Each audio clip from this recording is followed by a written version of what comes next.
Hi, I'm Dr. Elliot Adam from ElliotOracle.com. I'm also the author of Fearless Tarot, How to Give a Positive Reading in Any Situation, which is out now from Llewellyn Books. It's available on Amazon.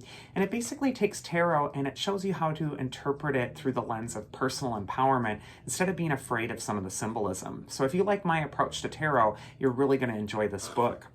It's time for this week's Oracle Reveal. So earlier today on Instagram, I placed up a photo of 3 different animals, and I asked you to use your intuition and just ask yourself, which animal is getting caught in your head? Because that animal has a message for you.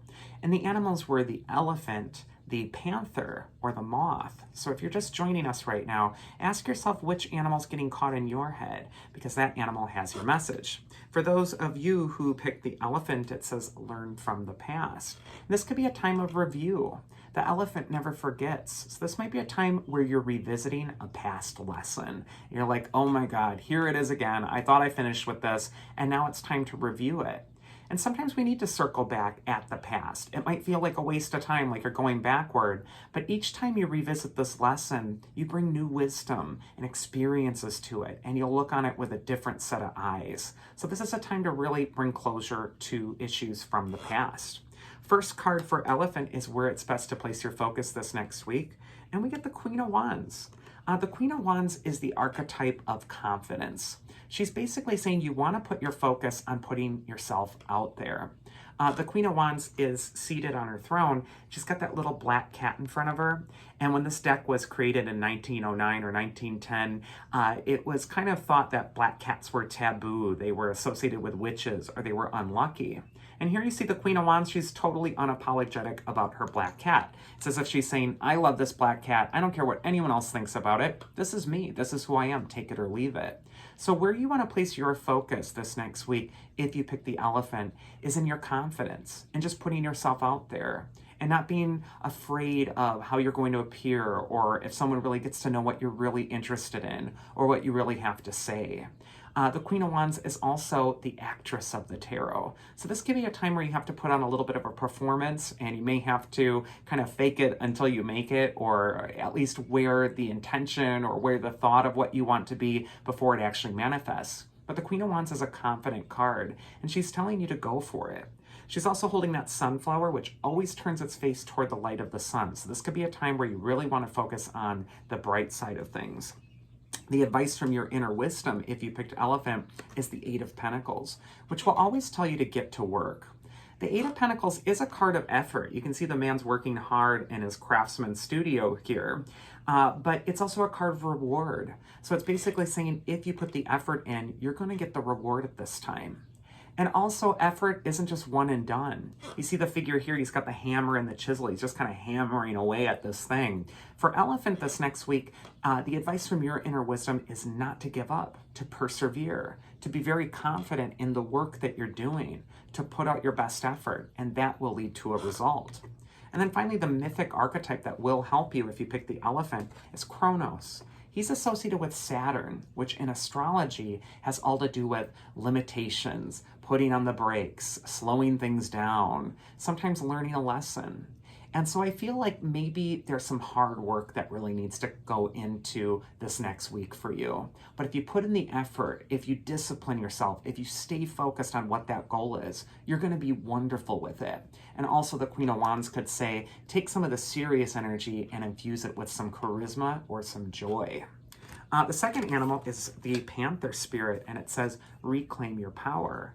And Panther is associated with shadow magic or the shadow self. And a lot of us are only living a half of a life if we don't face our shadows, if we don't face that thing that's really uncomfortable in the background of our consciousness. If we're ignoring that all the time, it haunts us, it stalks us like the panther. And when we see this card, it's really telling you to turn around and face the shadow. Face what you're uncomfortable about. Face what you've been avoiding. That will immediately transform your power, and it will immediately make you feel like you're confident again and like you can handle things or control things that are definitely within your grasp or capacity. So just face your fear.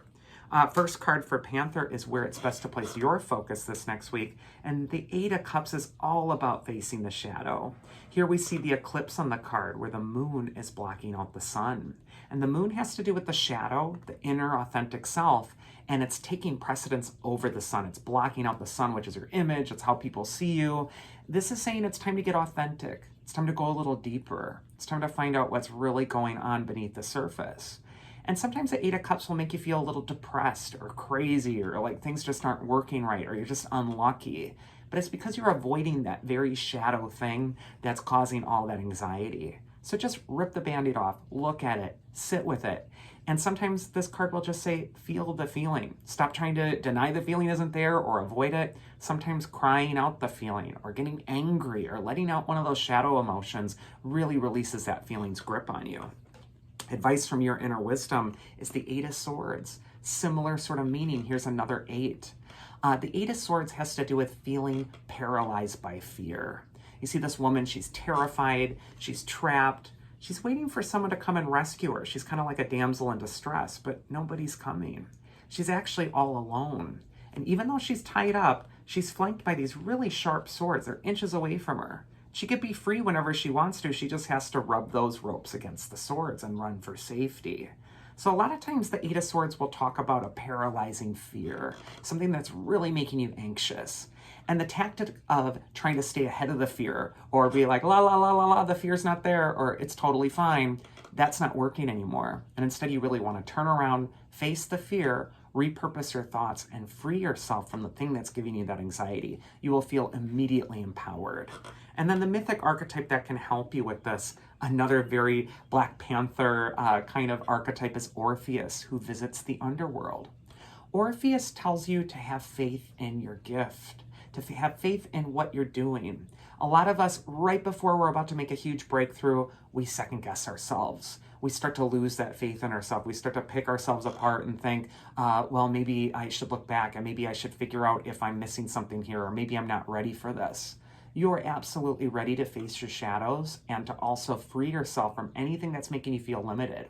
Facing the shadow is going to give you power. It will not deplete it. So be courageous this next week and face whatever is lurking in your inner underworld. And then finally, we got the Moth spirit, and it says, surrender now. And Moth is all about the night. It's like the night archetype of the butterfly. So it's saying that there's transformation, but sort of like that Panther, it says there's also transformation happening through the shadow. First card for Moth is where it's best to place your focus this next week. And whenever I see the Four of Wands, I think, do you remember what fun is? Do you remember what a good time is? Maybe this is the week where you get a little less gravity and you put in a little bit of levity here. Four of Wands is saying to enjoy yourself, to connect. It's a card of relationships, but not like heavy relationships like, please call me, or please, I need this deep connection and I need to get married. Four of Wands is about having fun, goofing off, laughing with people, enjoying yourself. So if you picked Moth, this might be a good week to let off a little bit of steam. Second card is advice from your inner wisdom if you pick the Moth, and here's another 4. So we have 2 8s and 2 4s. 4 of Pentacles is all about taking an inventory of what you're carrying with you on your path at this time and asking yourself, do I even need this? Is this even making me happy? The miser on this card, he's clutching those 4 coins and he's thinking, if I just hold tight to these, I'm going to be secure. But look how miserable his face is. He's so unhappy. And so this sometimes will come up when it's like, why am I trying so hard at trying to keep this all together and keep this facade going and keep this, energy close to me because I think it's going to bring security when it's actually making me miserable. The Four of Wands, conversely, could be indicating it's time to let go of some of that stuff. It's time to remember what it's like to laugh and to feel joy. And the mythic archetype that will help you if you pick the Moth is Selene. She's the moon. She's all about your intuition and your inner instincts and following your authentic heart. I feel like your authentic heart is calling you toward your joy again, your bliss again. It's calling you away from the shoulds in your life, like I really should do this and I really have to do that. It's actually killing your spirit at this time. So if you're attracted to Moth, this could be a time of going through transformation, but it might be a time to come out of the night. It might be a time to seek some levity, to seek some daytime, and also to follow your intuition. So that is this week's Oracle. I do hope you enjoyed it. And if you did, you can always check me out at my website, elliotoracle.com. Otherwise, I hope you all have a safe and happy week. And thanks so much for tuning in every week. It's such a joy to do these. I hope you all take care.